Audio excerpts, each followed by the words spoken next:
जीव हमारी जाति है, मानव धर्म हमारा। हिंदू मुस्लिम सिख ईसाई धर्म नहीं कोई न्यारा।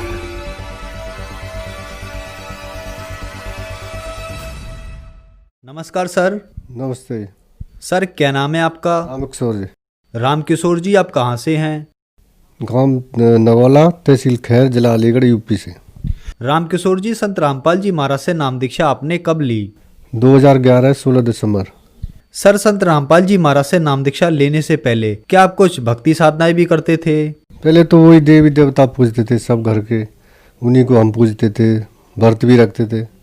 उसके बाद हमने घीसा पंथ से नाम ले रखा जी। 14 साल हम उसमें रहे।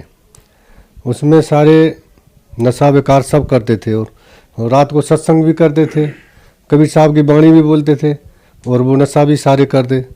हमारी समझ में नहीं आता ये सब कुछ करते हैं, ये साधु संत सब धुआं करते हैं, ये भी करते हैं। और हम जाते थे, दिल्ली में सत्संग होता था हमारे गुरुजी का, तो वहाँ से हरियाणा से आते थे वो लोग, तो वो भांग भी पीते, धतूरे भी पीते, सब कुछ करते। हमारे वहाँ से मन एकदम अलग से, एकदम हमारे अंदर से आवाज़ आती है, ये तो परमात्मा का सत्संग नहीं है, तो कोई और ही खेल है। तो हमें बहुत तड़प रही, हम सब पंथों में गए भगत। हम जैसे भी जाते, राधा स्वामी में भी घूमे, धन्ना सदगुरु वाले में भी घूमे, सब में गए, पर कोई संतुष्टि हमें यही नहीं मिली। हम एक साकार विश्वहरी अलीगढ़ में चले हुए हैं, एटा में, वहाँ भी हम गए। पहाड़ों पे बहुत 3 दिन में पहुँचे, भूखे प्यासे। वहाँ से भी हमें कुछ ऐसी आवाज़ जवाब मिले, तो वहाँ से भी हमारा मन हट गया बिल्कुल। तो एक बार क्या हुआ सर जी, हम दारू में धुत थे। अकराबाद अलीगढ़ से आगे शहर पड़ता है। हमारे रिश्तेदार थे लौकेंद्र दास, हम भी दोनों। तो वहाँ ज्ञान गंगा पुस्तक प्रचार सेवा के लिए गाड़ी आई थी हरियाणा से, तो वो ज्ञान गंगा बेच रहे। हमने उनसे ज्ञान गंगा के बारे में जानकारी ली। तो हमारे वहाँ पंथ में पहले महाराज जी बोला करते थे, सबको महाराज जी। तो हमने उनको महाराज जी बोला, वो बोले नहीं महाराज जी मत बोलो, भगत जी बोलो हमको। तो हम बोले मैंने कि ये तो कोई और ही बात है, यहाँ तो महाराज जी भी नहीं कहने दे रहे।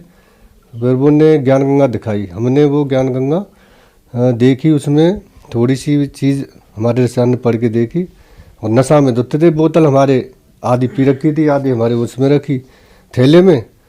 तो वो लेके भगत जी आप पे ते महक आ रही है, आप पे ते महक आ रही है भाई, आप तो दारू पी रहे हो? हाँ जी हमने तो दारू पी रखी है जी। कहते तो जी ये पुस्तक लो, और इसमें नशा छोड़ने की बहुत अच्छी विधि है। मैंने कि जी तो पुस्तक ज़रूर दो।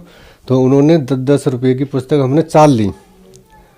तो हमने जब घर आके तीसरे दिन हम दारू में चले गए, रसाई में 3 दिन घूमे, खूब पी, किताब रखी रही थैले में।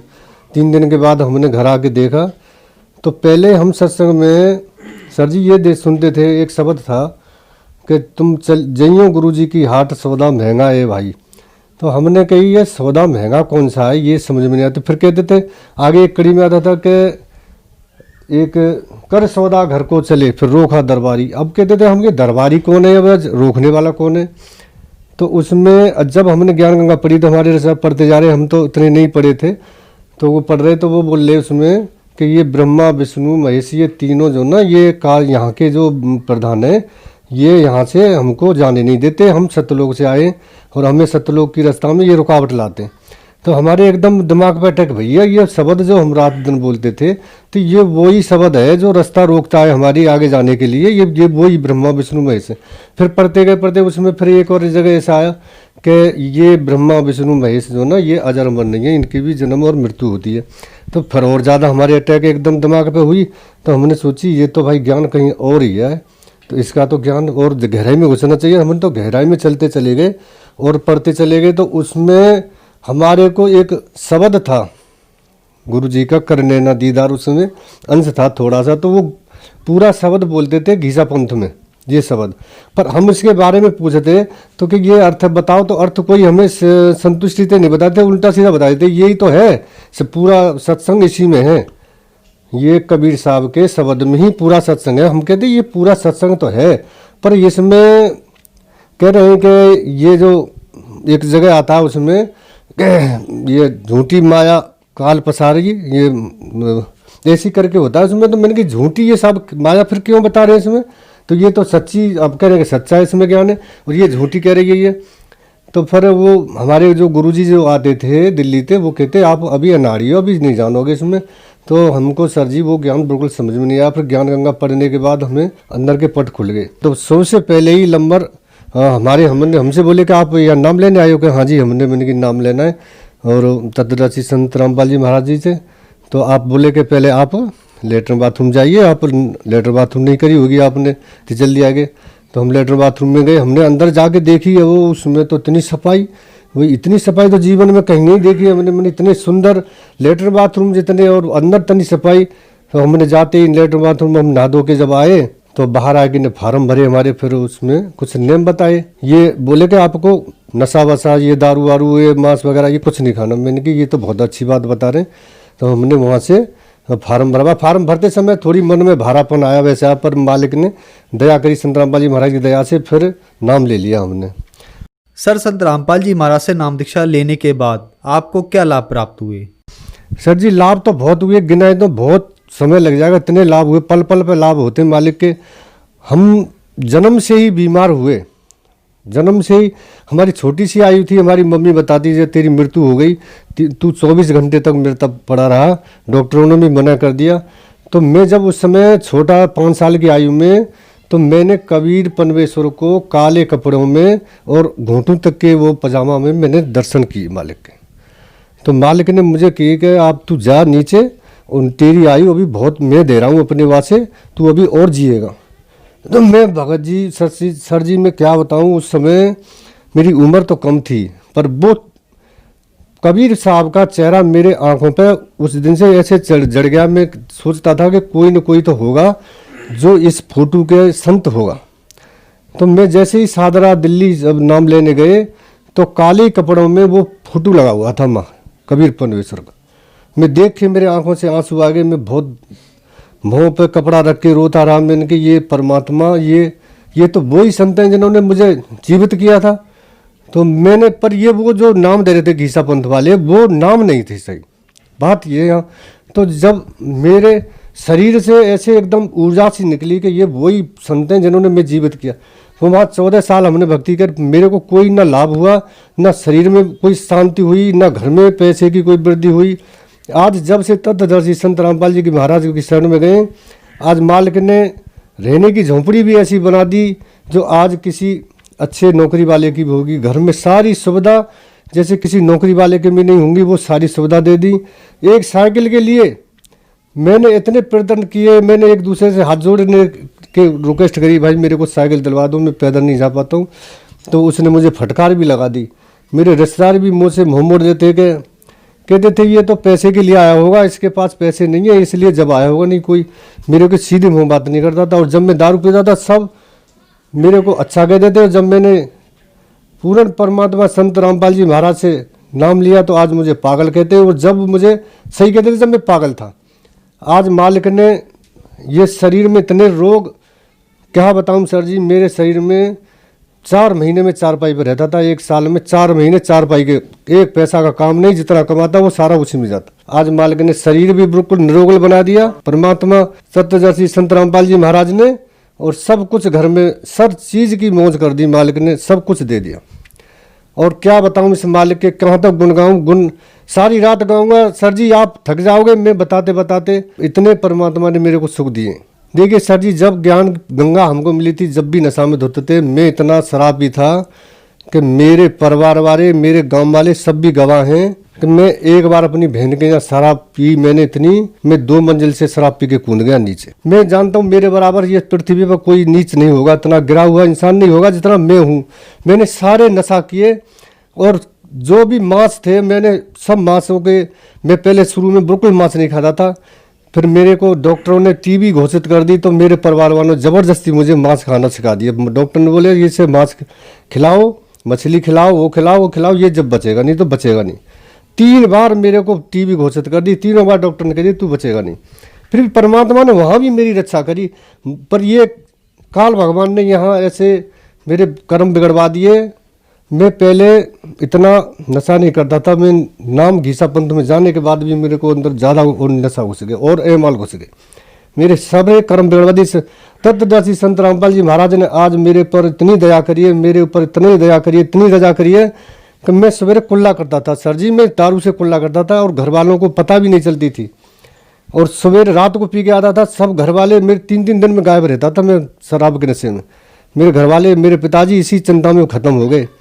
और जिस दिन मेरे पिताजी मरे थे उस दिन भी मैं नशा में धुत था, पूरी रात मुझे होश नहीं था। मेरे पिताजी मरते समय भी मुझे पुकार रहे थे कि उस कहाँ है, और मैं नशा में बाहर से हुआ था। सर जी मैं क्या बताऊँ, इस मालिक ने मेरे ऊपर इतनी बड़ी दया करी है। मैं कीचड़ में से क्या, मैं तो बहुत गहरे दलदल में से निकाल के मालिक मुझे ऊपर लाए हैं। तत्वदर्शी संत रामपाल जी महाराज आज मेरे को, मैं क्या गुण गाऊँ इस मालिक के, मैं क्या बताऊँ तुमको सर जी, मैं अब कुछ कह नहीं सकता। आपको बताऊंगा पूरी रात निकल जाएगी। नशा क्या, मैं नशा वाले से तो कोसों दूर। आज मैं कोई अगर थोड़ी दूर पे भी सिगरेट बीड़ी पीता है तो मैं उससे हाथ जोड़ देता हूँ। मेरे सर में इतना तेज दर्द होता है, मालिक मेरे छू भी नहीं सकते। मेरे पूरे परिवार में कोई लाके की छू नहीं सकते हाथ से। इतना नफरत करा दी मालिक ने, इतनी बुरी चीज से निकाल के ले आए मुझे। इसने, मैं इतना गंदा इंसान था बहुत। मेरे परिवार में सारे सुख दे दिए मालिक ने, सब सुख दे दिए। आज तुम मेरे कुटी में जाके देखो, झोंपड़ी में जाके देखो, सारे सुख मालिक ने। एक गाड़ी साइकिल के लिए तरसता था वो इंसान, आज इसके घर में 2-2 गाड़ी मालिक ने 2-2 गाड़ी खड़ी कर दी। और मोहल्ला वाले भी देखते हैं। सर जी मैं बताऊं, एक बार पुस्तक में जा रहा था, मैं पुस्तक सेवा करनी थी, इतवार का दिन था, सुबह सवेरे सावन जैसे अगस्त का महीना था, धान की खेती लगी थी। मैं धान के खेत में घूमने गया सुबह सवेरे 6 बजे, तो ऐसे तार को फांद के जा रहे थे, तार लगे थे खेत में, तो काला सरप के ऊपर मेरा पैर पड़ गया और सरप ने 4-5 मेरे पैर में थप्पड़ मारे, ऐसे फन मारा दबा दबा के। मेरे पैर पत्थर का बना दिया मालिक ने, नहीं सांप का मुंह बंद कर दिया। मुझे नहीं पता, मैंने जब देखा तो काला नाग है, मैं एकदम दूर उछट के गया। तो परमात्मा ने पता नहीं कैसे मैं बचा लिया। वहाँ काले ने तो खूब झपट्टे मारे मेरे ऊपर कि ये पुस्तक सेवा करने नहीं जाए। और माँ भी मेरी रक्षा करी मालिक ने, तत्वदर्शी संत रामपाल जी महाराज ने। और मैं इतने बताऊं कितने पल पल पे मेरी रक्षा करते। मैं सामने से देखता हूं कि कोई मेरे ऊपर ऐसी अटैक होने वाली है, परमात्मा मुझे मुझे खड़े नजर आते हैं और मेरी तुरंत रक्षा कर देते हैं। सर यहाँ पर एक विचारणीय विषय यह है कि आप 14 साल से गीसादास पंथ में रहे, आपने बहुत साधनाएं की, वहाँ आपका नशा नहीं छूटा, आप बहुत ज्यादा नशा करते थे और संत रामपाल जी महाराज की शरण में आने के बाद आपका नशा छूट गया। तो सर आप में इतना बदलाव कैसे आया? संत रामपाल जी महाराज ने आपको ऐसी कौन सी भक्ति मंत्र साधना दवाई दी जिससे आपका नशा एकदम से छूट गया? तत्वदर्शी संत रामपाल जी महाराज के मंत्रों में वो शक्ति है, वो सब कुछ कर सकते हैं। जिस दिन से मंत्र का जाप शुरू किया उस दिन से ये शरीर में ऊर्जा बढ़ती चली गई और नशा से ऐसे मन हटता चला गया जैसे नशा और हमारे बीच में लाखों कोस का फासला हो गया। वो नशा के नाम से ही नफरत होने लगी। सर जी परमात्मा के मंत्रों में वो शक्ति है जो सब कुछ कर सकते हैं। इनसे अगर परमात्मा से, तत्वदर्शी संत रामपाल जी महाराज के मंत्रों में ही शक्ति है, वो इससे सब काम सर होते हैं। सारे नशा क्या आदमी के और भी विकार होते हैं, नशा नहीं और भी विकार होते हैं जो बुरी नज़र से किसी को देखते हैं और भी किसी के धन की सोचते हैं, किसी के पैसा मारने की सोचते हैं, किसी के चोरी की सोचते हैं, किसी बहन बेटी को बुरी तरह से नज़र से देखते हैं। वो भी परमात्मा ऐसे निर्मल धो देता है अंदर से, जैसे किसी काले बर्तन को एकदम उज्जवल बना देता है एकदम अंदर से। सर जो दर्शक आज आपको देख रहे हैं वो भी किसी न किसी नशे से ग्रस्त हैं, उनके लिए आप क्या कहना चाहेंगे? सर जी वो अनजान है, अभी वो समझे नहीं है। ये तत्वदर्शी संत रामपाल जी महाराज इस पृथ्वी पर आए हुए हैं। ये नशा गवर्नमेंट कितने पैसे खर्च कर रही है, नशा मुक्त लगा रही है, कहाँ कहाँ कैंप लगा रखे हैं, ये सब उनसे 1% भी नशा नहीं छूट रहा सर जी। और ये तत्वदर्शी संत रामपाल जी महाराज से एक बार ज्ञान समझें, पुस्तक लें, ज्ञान गंगा बहुत पुस्तक है, गाँव में सेवा चल रही है, SMS से सेवा चल रही है, पुस्तक मंगाएं, ज्ञान पढ़ें और उनसे नाम दीक्षा लें। और फिर देखो नशा की क्या बात है, नशा के नाम से भी नफरत करने लगेंगे ये सब लोग जो नशा कर रहे हैं। घर बर्बाद हो रहा है, धन बर्बाद हो रहा है, बच्चे बर्बाद, बच्चों की पूरी आने वाली भविष्य पीढ़ी भी बर्बाद, सब कुछ उनका लुट रहा है। पर वो नशा के पीछे सारा सब कुछ लुटा बैठे हैं। वो ये तत्वदर्शी संत रामपाल जी महाराज अब ये सबको नशा मुक्त करने के लिए आए, दहेज मुक्त करने के लिए आए। ये सब कुछ आप इनसे नाम दीक्षा लें, फिर देखें नशा की तो क्या बात है, नशा की तरफ देख भी नहीं सकेंगे। सर, संत रामपाल जी महाराज से नाम दीक्षा कैसे ली जा सकती है? हर जिले में नामदान सेंटर खोल दिए, इतनी सरल बना दी कि आप अपने घर बैठे नाम ले सकते हैं, कहीं ज्यादा दूर नहीं जाना है, पास में जिले में पता लगाएं। तत्वदर्शी संत रामपाल जी महाराज के जगह जगह जिले जिले में सेंटर खुले हुए हैं और वहां से नाम लें और अपना जीवन धन्य बनाए, नशा से छुटकारा पाए। धन्यवाद सर। सत साहिब।